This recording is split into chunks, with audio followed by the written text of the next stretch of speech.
Selamat siang, perkenalkan nama saya Iwayan Devayana dengan NIM 19341030. Di sini saya akan mempresentasikan mind mapping mengenai analisis dampak lingkungan. Analisis dampak lingkungan adalah kajian mengenai dampak besar dan penting suatu usaha dan kegiatan yang direncanakan pada lingkungan hidup yang diperlukan bagi proses pengambilan keputusan tentang penyelenggaraan usaha dan kegiatan di Indonesia. Sistem dan lingkungan pemasaran destinasi pariwisata adalah suatu kesatuan yang terdiri dari komponen atau elemen yang saling berhubungan secara sinergik sehingga tujuan pemasaran destinasi pariwisata tersebut tercapai.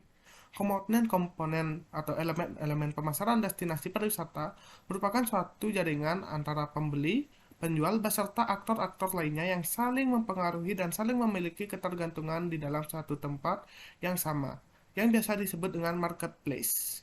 Selanjutnya, lingkungan pemasaran destinasi pariwisata yang terdiri dari lingkungan internal dan eksternal. Lingkungan internal pemasaran destinasi pariwisata adalah sumber daya pemasaran destinasi pariwisata yang terdiri dari sumber daya yang nyata atau tangible research, sumber daya yang tidak nyata atau intangible research, dan kemampuan pemasaran atau marketing organizational capabilities. Sumber daya nyata atau tangible research adalah sejumlah aset pemasaran yang dapat diidentifikasi. Sumber daya tidak nyata atau intangible research adalah sejumlah aktivitas rutin dari kegiatan pemasaran yang terakumulasi sehingga sulit untuk ditiru oleh pesaing. Lalu, kemampuan pengorganisasian pemasaran atau marketing organizational capabilities adalah sumber daya organisasi pemasaran dalam kemampuannya untuk mengtransformasikan input menjadi output serta kemampuan dalam mengkoordinasikan segala kegiatan pemasaran.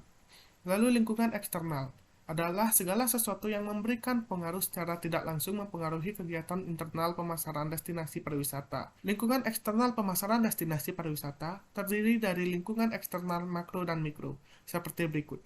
Lingkungan eksternal makro atau perubahan merupakan lingkungan di luar destinasi yang sulit dikendalikan atau bahkan di luar kendali destinasi, seperti politik. Faktor yang diakibatkan oleh tindakan-tindakan yang dilakukan oleh pemerintah. Ekonomi. Faktor yang dapat mempengaruhi pola pembelian dan pengeluaran stakeholder destinasi pariwisata. Sosial. Faktor yang diakibatkan oleh perilaku sosial dan budaya yang ada di sekitar masyarakat. Teknologi. Faktor yang diakibatkan oleh perkembangan sarana-sarana baru.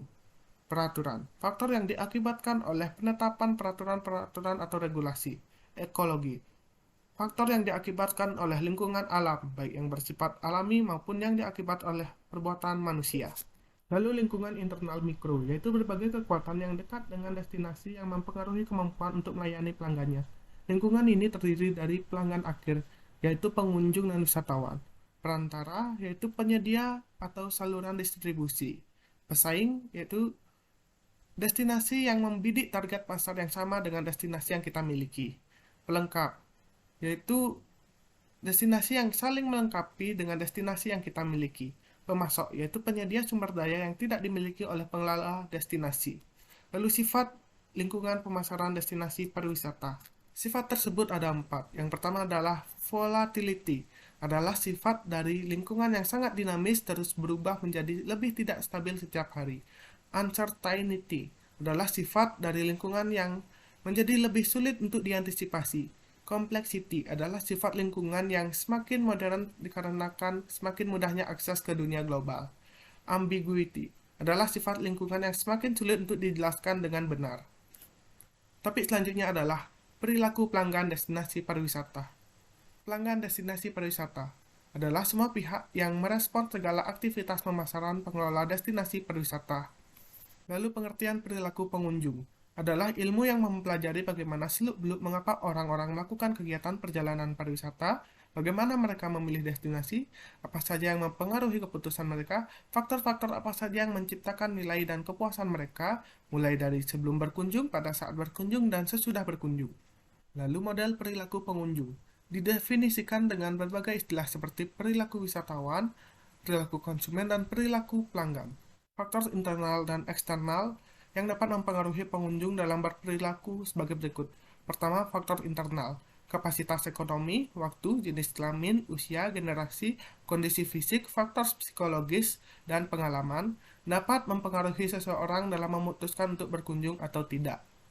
Lalu faktor eksternal, ketersediaan pilihan destinasi, produk destinasi, aktivitas pemasaran destinasi, citra destinasi, teman kerabat keluarga, kelompok acuan, situasional dapat mempengaruhi seseorang dalam mengambil keputusan untuk berkunjung ataupun tidak. Lalu proses perilaku pembelian perjalanan.